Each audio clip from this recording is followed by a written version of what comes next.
It's no secret that Joe Biden has struggled during his first year plus in office. You can see it in his low approval ratings.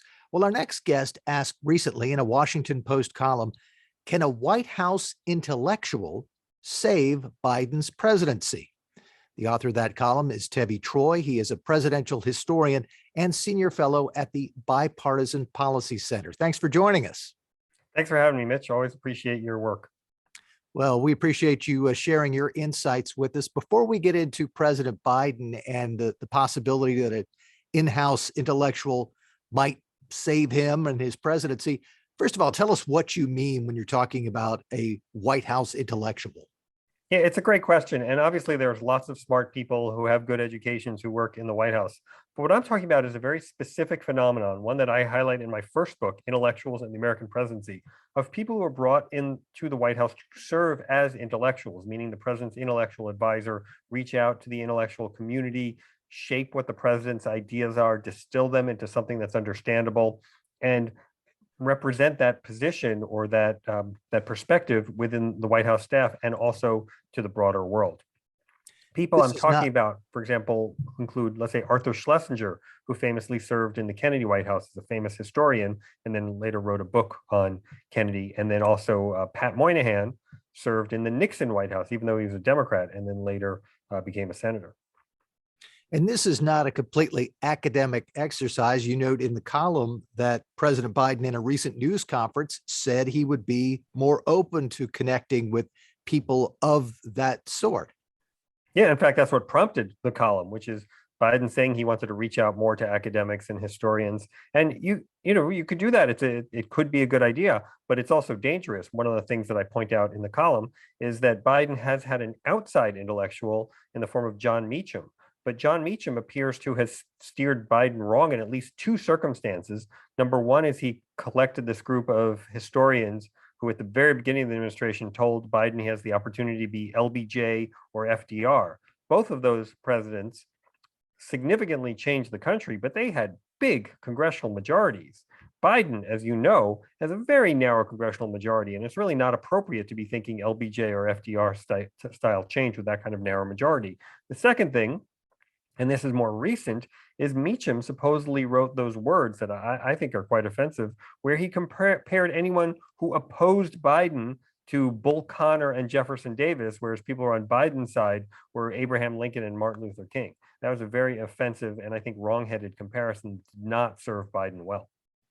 So using the services of an intellectual could be a double-edged sword. You referenced FDR. And one of the things that your column does very well is go back to the days of the New Deal and say that there have been several presidents who really have relied on these in-house intellectuals. And you note that some of them have had some very interesting results. Tell us about some of the ones that are most interesting to you. Well, you correctly note FDR and the Roosevelt administration had these guys that were called the brains trusters. These brains trusters actually didn't work in the White House because there wasn't really a White House staff at the time. They served at Agriculture, Treasury, State Department, but they also were at a time when intellectuals were not that popular in American life. And it's really not until the late 50s when there's kind of a resurgence of interest in intellectuals. In the late 1950s, Jacques Barzun, for example, was on the cover of Time magazine talking about the intellectual moment. And Kennedy recognized this, and he brought intellectuals into his campaign in kind of an unprecedented way. And then, as I said earlier, brought Arthur Schlesinger to serve inside his administration. And that kind of gave this impression of Kennedy as a smart, with it guy who could hang out pretty easily with the intellectual and the smart set. You note in your column that Richard Nixon was so interested in having an in-house intellectual that he went across the aisle and got Pat Moynihan to join him. Yeah, the Moynihan appointment was perhaps most interesting to me in that Moynihan was a Democrat, was a partisan Democrat, ran for Senate and was served as a fairly liberal Democrat for many years from New York State. But before that, he was one of the nascent neoconservatives, people who saw the excesses of liberalism in the 1960s and say, hey, let's hold on a minute. There's a silent majority here that doesn't necessarily go along with all of this liberal excess. And Moynihan was brought into the White House to represent that perspective and would give Nixon reports on what the Students for a Democratic Society were doing and what some of the protesters were doing and some radicals were doing. And, it feels actually similar to our moment today, Mitch, and where you've got the left really going a little far in in their direction and not kind of taking stock of what the rest of the country wants. And so I think Moynihan was an appropriate person for that moment, but he also pointed out to Nixon that you shouldn't have to rely on a Democratic intellectual. You need to start thinking about developing Republican intellectuals that future presidents can use. And Nixon's successor, Gerald Ford, had one, but perhaps the president on the right who most relied on this, Ronald Reagan. Yeah, Ronald Reagan had a guy named Marty Anderson who had actually served in the Nixon White House. Anderson then went to the Hoover Institution, and he collected a grouping of about 500 intellectuals to advise the Reagan campaign, to endorse Reagan, to help develop ideas for Reagan. And then when the Reagan administration happens, when Reagan's elected president, Anderson goes into the administration, serves in a senior policy role. At the same time, he also helps usher many of those conservative intellectuals, many of whom who worked at think tanks, not at universities, into the administration to serve in senior roles.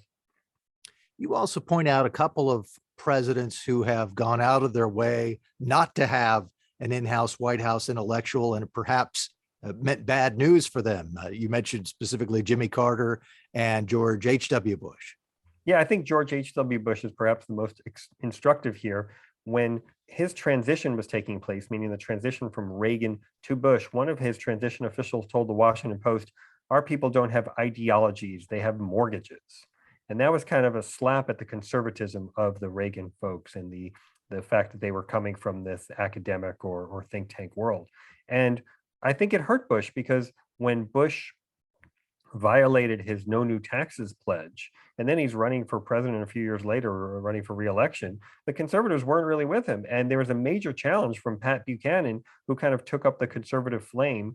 And Buchanan doesn't win the New Hampshire primary, but he gets a shockingly high number, about 38%. And that indicated weakness to Bush on his right.